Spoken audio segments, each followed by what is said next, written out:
Hello friends. पिछले video में हम लोग पॉलिनोमियल्स के बारे में देख रहे थे।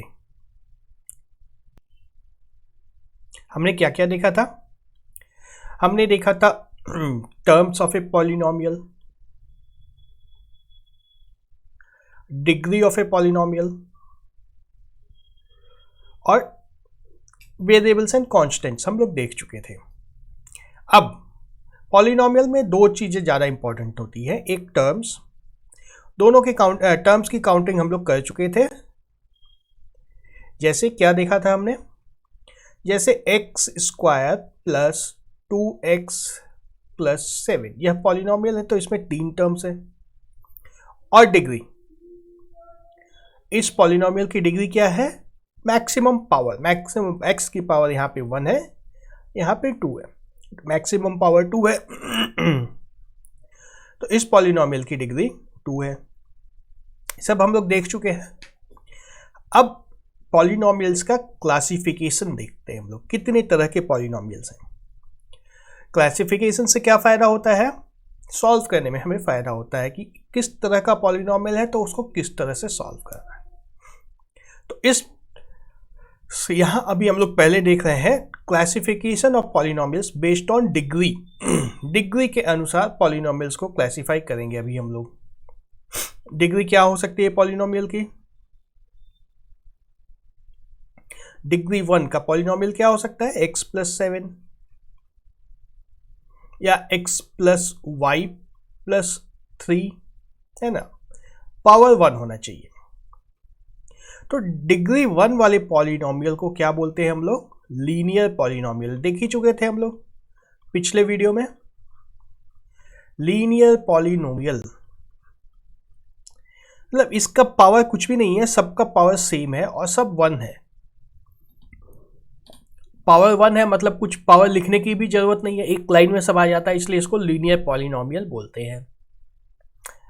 ठीक है, इसको सॉल्व करना तो हम लोग बाद में देखेंगे। पहले इसका नाम है लीनियर पॉलिनोमियल। जैसे x plus y plus z is equal to 12। Variable 3 हो गए लेकिन लीनियर है, सबका पावर 1 है, इसलिए यह लीनियर है। अगर डिग्री 2 हो तो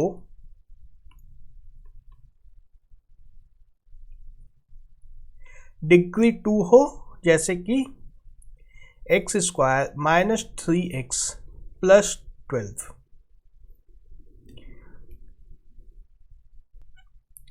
या और क्या एग्जाम्पल हो सकता है? Y square plus 2y minus 19, ये x में है, यह y में है। तो डिग्री 2 हो तो उस पॉलिनोमियल को बोलते हैं क्वाड्रेटिक। ठीक है, डिग्री 1 लीनियर, डिग्री 2 क्वाड्रेटिक। वहीं अगर डिग्री 3 हो तो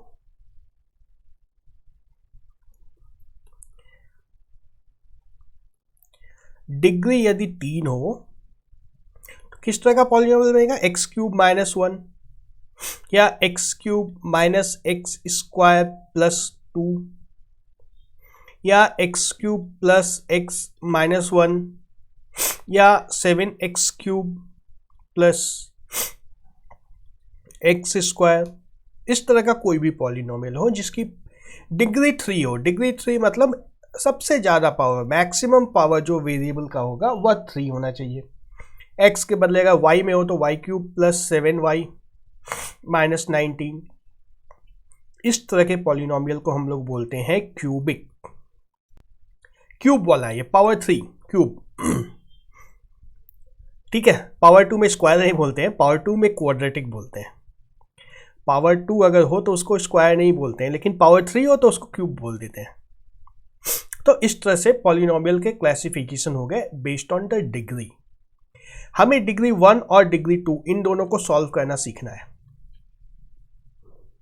ठीक है, ज्यादा करके हम डिग्री 1 में 1 वेरिएबल और 2 वेरिएबल दोनों को सॉल्व करना हम लोग सीखेंगे। अगर डिग्री 1 है तो इसमें 1 वेरिएबल और 2 वेरिएबल दोनों को सॉल्व करना है। अगर डिग्री 2 है तो उसमें सिर्फ 1 वेरिएबल को हम लोग सॉल्व करेंगे। डिग्री 2 में 2 वेरिएबल्स को सॉल्व नहीं करेंगे, वह सिलेबस में नहीं है। और क्यूबिक को सॉल्व करने की बात हम लोग जनरली नहीं करते हैं, बहुत ही बेसिक टाइप के कुछ कुछ सॉल्व करने पड़ते हैं क्यूबिक पॉलिनोमियल को। डिग्री 4 हो तो उसका भी कुछ नाम होता है, बाई क्यूबिक। इस तरह से डिग्री 5 वाले का भी नाम होता है, पर ये सब ज़्यादा यूज में नहीं आते, इसलिए इसकी पढ़ाई नहीं होती जल्दी। ठीक है, तो हमने क्लासिफिकेशन देख लिया। क्लासिफिकेशन के हिसाब से उसको सॉल्यूशन उसका देखेंगे।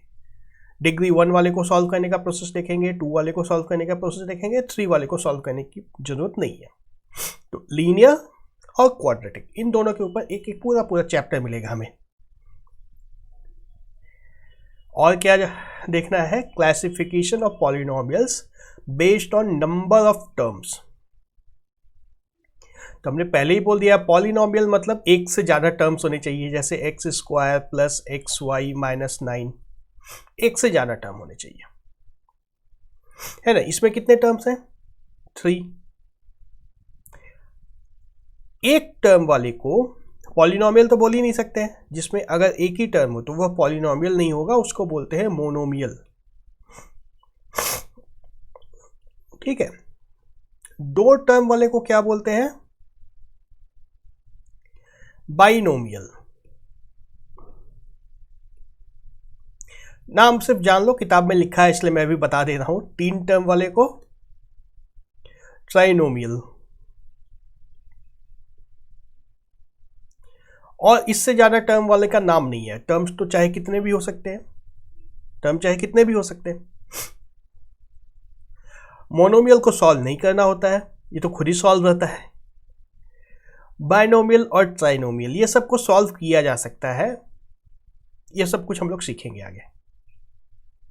सबके एग्जाम्पल लिख दूं। अगर सिर्फ 7x² लिख दिया तो यह मोनोमियल हो गया। बाइनोमियल कैसा होगा? x plus a। ट्राइनोमियल कैसा होगा? x plus y plus 12, 2 variable में हो गया। अगर एक ही वेरिएबल में करना है तो x² प्लस x माइनस 9, इस तरह से 3 टर्म्स हो जाएंगे। बाइनोमियल में अगर 2 वेरिएबल लेना है तो 7x प्लस 2y, बाइनोमियल हो गया। ये 2 टर्म्स है लेकिन वेरिएबल भी 2 है। ठीक है, ठीक है। जीरोस ऑफ ए पॉलिनोमियल, ये काफी इंपॉर्टेंट चीज है, इसको ध्यान से समझना। अब तक तो हम लोग सिर्फ इंट्रोडक्शन देख रहे थे। जीरोस ऑफ ए पॉलिनोमियल, जैसे कोई एक पॉलिनोमियल ले लो, ये सब पढ़ता हूं मैं, पहले एक पॉलिनोमियल ले लो। जैसे मैंने लिखा 7x प्लस 9, ये एक पॉलिनोमियल है ना। इसकी डिग्री क्या है? डिग्री 1 है, और टर्म्स इसमें 2 हैं।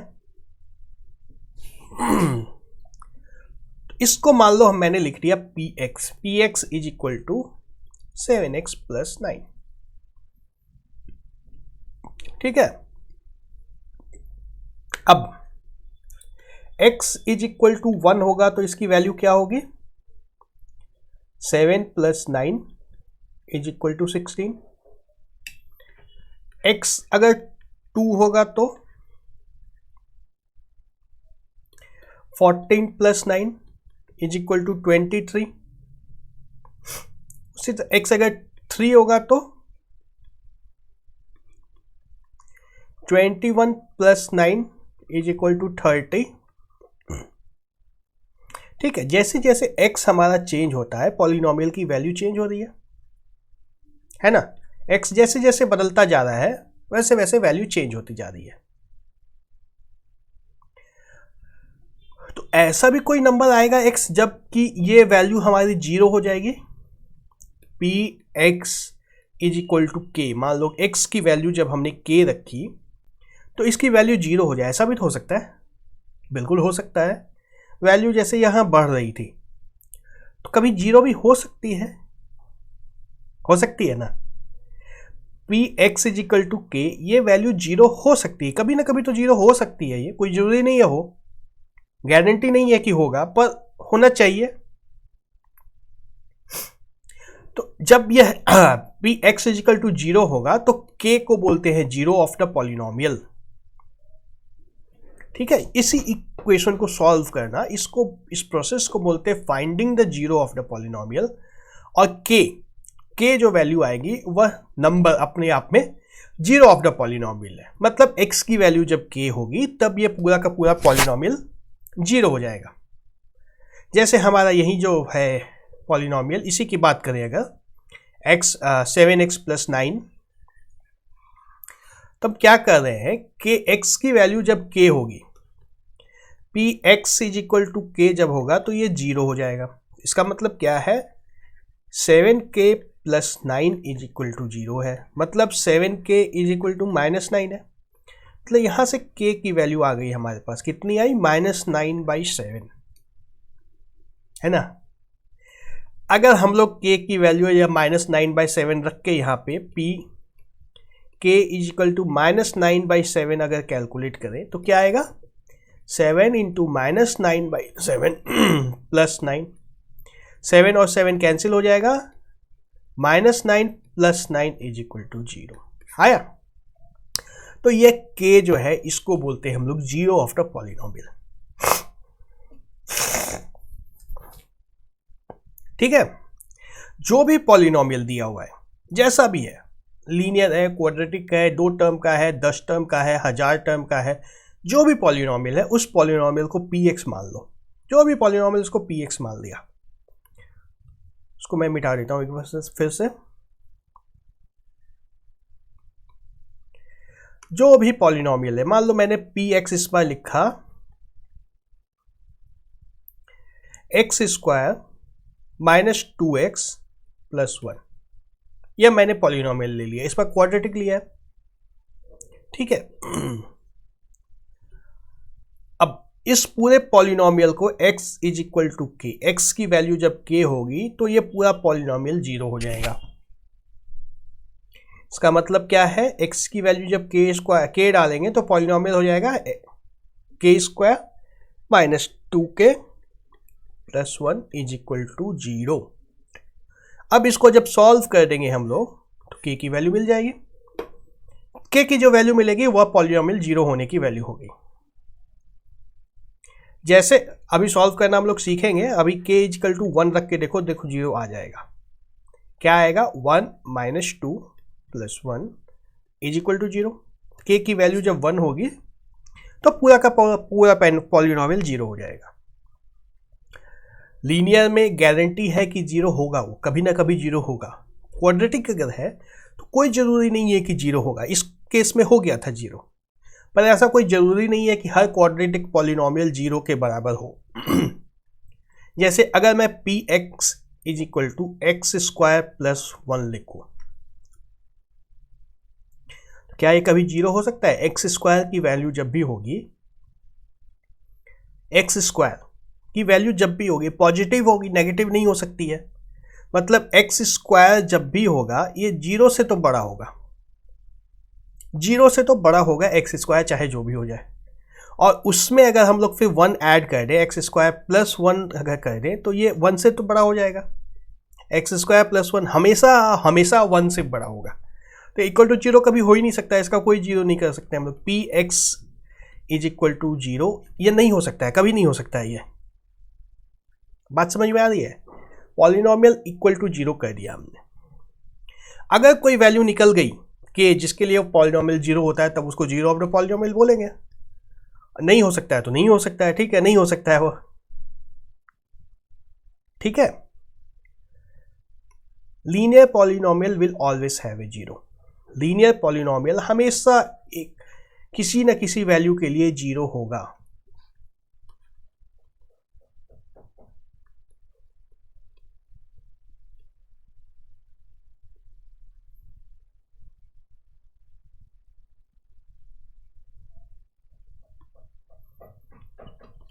लीनियर पॉलिनोमियल का जीरो होना ही है।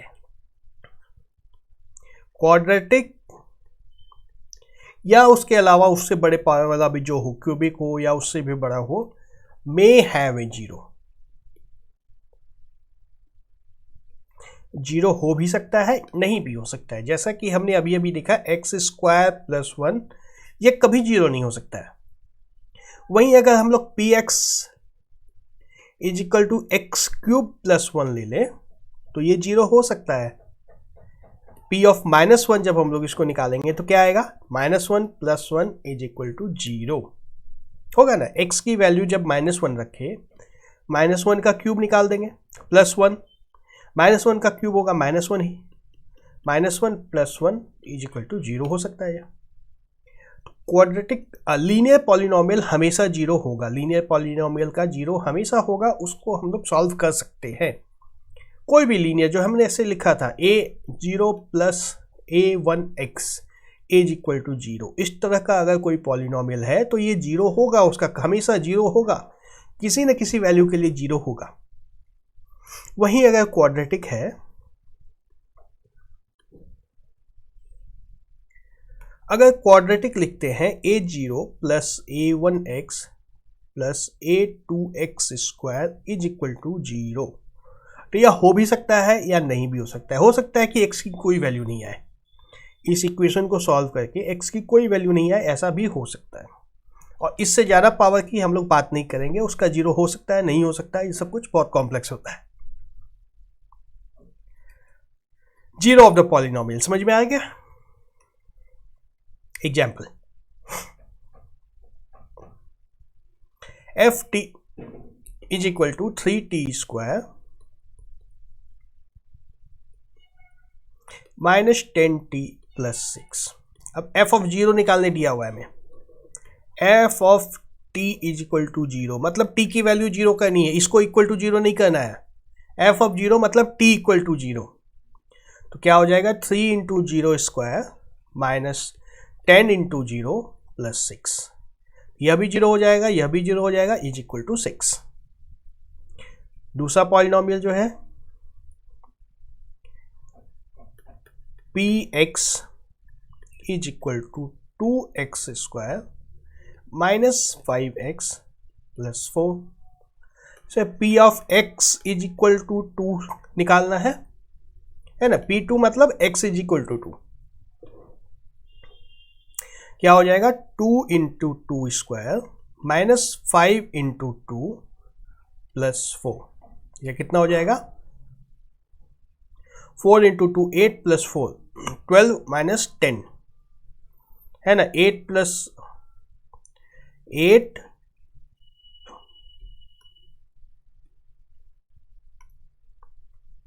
8 -10 + 4 = 2, ठीक है। और तीसरा जो है find A 0 of the polynomial. अब इस पॉलिनोमियल को 0 करना है। इस क्वेश्चन में पूरे पॉलिनोमियल p ऑफ x = 0 करना है, तो क्या करेंगे, x -7 = 0 होगा। यहां से हमें x की क्या वैल्यू निकलेगी, x = 7, मतलब इसका क्या हुआ, p ऑफ 7 = 0। अगर 7 इसमें वैल्यू डाल देंगे तो 0 हो जाएगा, मतलब क्या होगा, x की वैल्यू 7 डालेंगे, -7 = 0, मतलब x की वैल्यू जब 7 इस इक्वेशन में डालेंगे तो पूरा का पूरा आंसर हमारा 0 आ जाएगा। तो बात डिफरेंस समझ में आ रहा है। एक है कि x की वैल्यू डालनी है, इसमें x की वैल्यू 0 डालनी है, और यहाँ पूरे पॉलिनोमियल की वैल्यू 0 डाल के सॉल्व करना है। p ऑफ x = 0 करना है, पूरा px = 0, और यहाँ पे क्या करना था, px = 2। ये चीज को समझना है, दोनों में बहुत बहुत माइनर डिफरेंस है। इस क्वेश्चन में x की वैल्यू 2 डालनी है, p ऑफ 2 अगर इस तरह से लिखा हुआ है तो x की वैल्यू 2 डालनी है, और p ऑफ x = x -7, और find A 0 of the polynomial, मतलब px = 0 होगा। यहाँ पे किस वैल्यू के लिए 0 होगा यह निकालना है। क्लियर, ठीक है। कुछ और देखते हैं इसके बारे में। एडिशन और सब्सट्रैक्शन ऑफ पॉलिनोमियल्स, बहुत आसान है, ये तो बहुत ही आसान है। सबसे पहले कुछ आसान से एग्जाम्पल देखते हैं, फिर हम लोग आते हैं। एडिशन, जैसे अगर हमारे पास मान लो x + 2 एक पॉलिनोमियल है, और इसमें प्लस करना है x -9 या 2x -9, कैसे होगा, देखो ये दोनों पॉलिनोमियल्स को ऐड करना है, दोनों पॉलिनोमियल है, बीच में प्लस का साइन लगा दिया। अब देखो x प्लस 2x, x को एक साथ ले आए, या 2x यहाँ है, x यहाँ है, प्लस 2 यहाँ पे है और यहाँ पे -9 है। 2 - 9 तो बहुत आराम से हो जाएगा, -7 आ जाएगा। x प्लस 2x कितना होगा? 3x है, होगा ना? नहीं समझ में आ रहा है इसको तो देखो x को कॉमन ले लो, 1 + 2 आ जाएगा यहाँ पे, = 3x। इस तरह से समझो या इस तरह से समझो, जो सिमिलर टर्म्स है उसको ऐड कर देते हैं हम लोग, है ना। x + 2 + 2x + 9 यदि करेंगे हम लोग तो क्या आएगा? 3x - 7। वहीं अब देखो एक दूसरा पॉलिनोमियल मैं लिखता हूं, ध्यान देना। x + 2 यह तो बिल्कुल वही है, प्लस यहां पे 2y - 9 कर देता हूं मैं। ये पॉलिनोमियल अब बदल गया है, यहाँ पे x था, यहाँ y हो गया है। अब कैसे ऐड करेंगे इसको?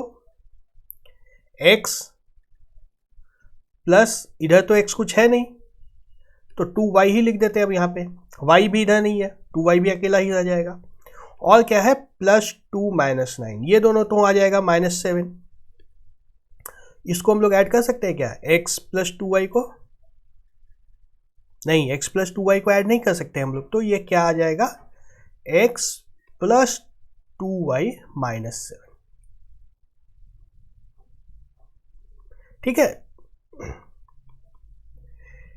मतलब यह कि सिमिलर टर्म अगर है, x और x यहां दोनों जगह मिल गया तो दोनों ऐड हो गए, लेकिन यहां पे x और x सिमिलर नहीं मिल पाया तो ऐड नहीं हुआ, पॉलिनोमियल में दोनों अलग अलग रह गए। देखो एक और एग्जांपल लेके देखते हैं इसी को।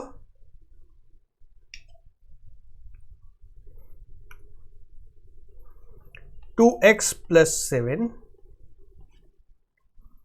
प्लस, या चलो माइनस लेते हैं इस बार, कि प्लस और माइनस में तो कोई फर्क होता नहीं है, -7x + 2। क्या करेंगे? 2x और फिर यहां से x को साथ में ले आएंगे, साइन का ध्यान रखना है। अब माइनस इंटू प्लस माइनस हो जाएगा, ये -7x, फिर यहां पे +7 है और ये -2 हो जाएगा, तो क्या आ जाएगा? ये -5x, 2 - 7 -5, और ये 7 - 2 +5, तो ये क्या आ गया? -5x + 5। ठीक है, इस तरह से हम लोग पॉलिनोमियल को ऐड कर देते हैं। बहुत ही आसान है ये तो, ऐड करने में क्या लगा है, आराम से ऐड कर दो। वहीं अगर लीनियर ना हो तो x² + 2x - 9 plus 3x² - 9x + 20, इन दोनों को अगर ऐड करना हो तो देखो सेम ऐड कर देते हैं। x² को, यह जो x² है इसको यहाँ के x² से ऐड कर देना है, इन दोनों को ऐड करना है। क्या करेंगे? x² + 3x², फिर ये 2x जो है इसको -9x से ऐड कर देना, इन दोनों को ऐड करना है। जो वेरिएबल बिल्कुल मैच हो रहा है बस वही ऐड होगा और कुछ ऐड नहीं हो पाएगा, तो क्या होगा? +2x - 9x, और -9 + 20 तो है ही, तो 3x² + x² कितना हो जाएगा? कॉमन लेके ऐड करना है। देखो यहां पे कर देता हूं मैं, x² + 3x², x² कॉमन निकाल दिया, अगर 1 + 3 बच जाएगा, क्या हुआ? x² × 4 = 4x², सीधा सीधा 3 + 1 4, और x² है तो रह गया x², और यहां पे क्या आएगा? 2 - 9 -7x, और यह +11। ठीक है, तो इसका आंसर हमारा आ गया 4x² - 7x + 11। ऐड हो या सब्ट्रैक्ट हो कोई फर्क नहीं पड़ता है। चलो इसी को एक बार सब्ट्रैक्ट करके देखते हैं हम।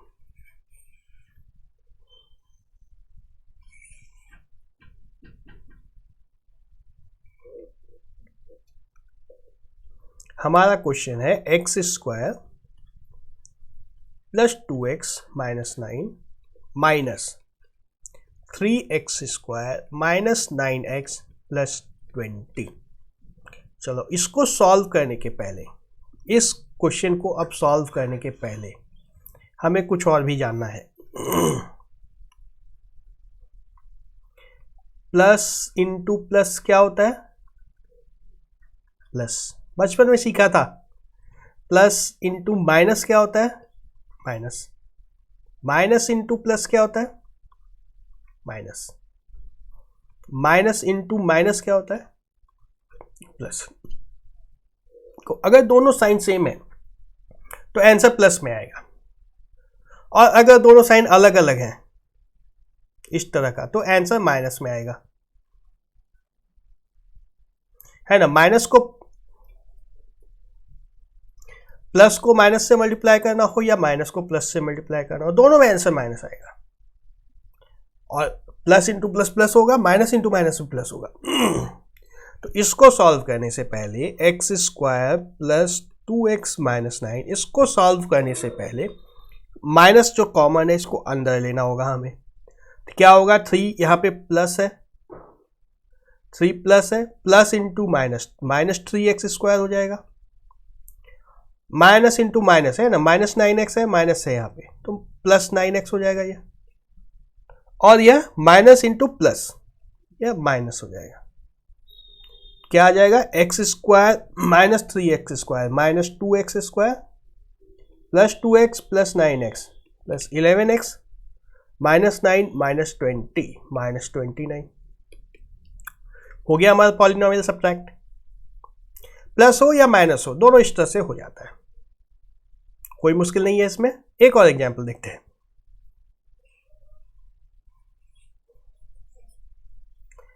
अगर हमारा पॉलिनोमियल है एक्स क्यूब प्लस 7 और इसको माइनस करना है x square plus 2x minus 22। अब क्या करेंगे? यहाँ एक्स क्यूब है, इसमें एक्स क्यूब है ही नहीं। यहाँ एक्स स्क्वायर है, इधर एक्स स्क्वायर है ही नहीं। यहाँ एक्स है, इधर एक्स नहीं है। तो ऐसे केस में कुछ भी नहीं होगा, जो है सब कुछ हम लोग सीधा सीधा उतार देंगे, सिर्फ और सिर्फ यह जो है ये दोनों ऐड हो जाएंगे। तो क्या बचेगा? एक्स क्यूब, ये क्या होगा? माइनस एक्स स्क्वायर हो जाएगा। यहाँ पे माइनस है, माइनस वाले केस में माइनस का बहुत ध्यान रखना है। यह क्या होगा? यह भी माइनस हो जाएगा, minus into plus minus 2x, और यह प्लस 7 यहाँ पे था, और ये प्लस 22 हो जाएगा, है ना। ये माइनस है, यहाँ भी माइनस है, दोनों मिलकर प्लस हो जाएगा। तो हमारा आंसर क्या आएगा? X cube minus x square minus 2x plus 29। ठीक है, इसमें ऐड नहीं हो पाएगा। क्लियर? चलो, अगर एक ही वेरिएबल की बात थी, दोनों पॉलिनोमियल्स में अगर सेम वेरिएबल्स आते थे तब तो हमने ऐड कर दिया। अगर वेरिएबल ही बदल जाए तो, जैसे मान लो मैंने यहाँ लिखा 7x प्लस 3y एक पॉलिनोमियल है, और इसमें प्लस करना है 2z square minus z plus 12। तब क्या करेंगे? वेरिएबल मैच ही नहीं कर रहे हैं इस बार, तो कोई दिक्कत नहीं है, सारे के सारे वेरिएबल्स आ जाएंगे। 7x plus 3y plus 2z square minus z plus 12, ये पूरा का पूरा हमारा आंसर हो जाएगा। इसमें कुछ ऐड नहीं हो पाया, कोई दिक्कत नहीं है, नहीं हो पाया तो नहीं हो पाया, आंसर हमारा यही होगा। ठीक है, तो पॉलिनोमियल में अगर सेम वेरिएबल्स हो, डिफरेंट वेरिएबल्स हो, कैसे भी हो, हम लोग ऐड या सब्ट्रैक्ट दोनों कर सकते हैं। मल्टीप्लाई और डिवाइड को हम लोग दूसरे वीडियो में देखेंगे।